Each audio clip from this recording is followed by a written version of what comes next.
नमस्कार। आचार्य शिवपूजन सहाय हिंदी साहित्य का एक जाना माना नाम है।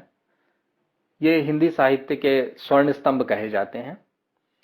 इनके बाल साहित्यों का एक संकलन अभी प्रकाशित हुआ है, मेरा बचपन एवं संपूर्ण बाल साहित्य।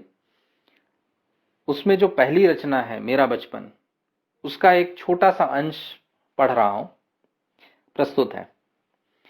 जब घर में दूध दही की बढ़ंती हुई तब मैं अन्न बहुत कम खाने लगा।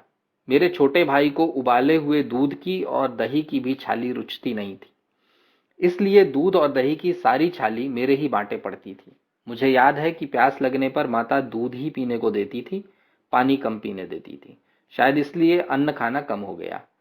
अन्न से मुझे परचाने के लिए माता थाली में अलग अलग कौर रखकर तोता, मैना, कबूतर आदि बनाती और गीत गा गा कर खिलाती। खाते समय मैं लगातार सिर हिलाकर जटाओं को फटफटाता था। माता कहती थी कि खाते समय सिर नहीं हिलाना चाहिए, क्योंकि जटा की फटकार सुनकर डाली के पंछी फुर से उड़ जाएंगे। जल्दी खा लो चुपचाप। तब मैं सिर ना हिलाता, मगर कुछ ही चिड़ियों को चट करके उठ जाता था। वह बड़े बड़े कौर खिलाती, इसलिए थोड़े में ही मैं आघा जाता। वह कहा करती थी, जब खाओगे बड़े बड़े कौर तब पाओगे दुनिया में ठौर। मेरा नटखटपन कुछ कम उधम से भरा न था। माता तरह तरह के अचार बनाया करती थी। अचार से बढ़कर अचार के घड़े उसे प्यारे थे। मैं खट्टा तीता अचार तो छूता भी न था, पर मीठा अचार खूब खाता था। आंगन में तुलसी चौतरे के पास गोबर के चौके पर अचार के घड़े घाम में रख दिए जाते। माता कुल काम खुद करती, कभी किसी को कोई घड़ा छूने न देती। आम और छुहारे के मीठे अचार मैं बनते समय ही चख चुका था। घड़ों के मुंह उघार कर उन्हें धूप में रख माता कहीं किसी काम में लग गईं। मैं इत्मीनान से मीठे अचार गपकने लगा। जब काफी खा चुका तब मेरी मौसी ने देखकर हंसते हुए हल्ला किया। माता दौड़ी आई, झट मुझे अलग उठाकर ले गई। उस समय भी मेरी मुट्ठी में अचार भरा था, मगर खाते खाते पेट इतना अफर गया कि माता ने तुरंत कोई घुट्टी पिलाई। मुट्ठी का अचार छप्पर पर कौवे को नसीब हुआ। अचार तो भ्रष्ट हुआ ही, उन घड़ों के लिए माता जिंदगी भर सचमुच रोती कलपती रही। मुझसे कहती थी कि जैसे तुम्हें उबट चुमट कर पाला पोसा है, वैसे ही उन घड़ों को भी तेल से रिठाया था। उसका रोना पछताना मुझे बहुत अखरता था, किंतु बचपन का वह नटखटपन उसे हंसाता भी कम न था।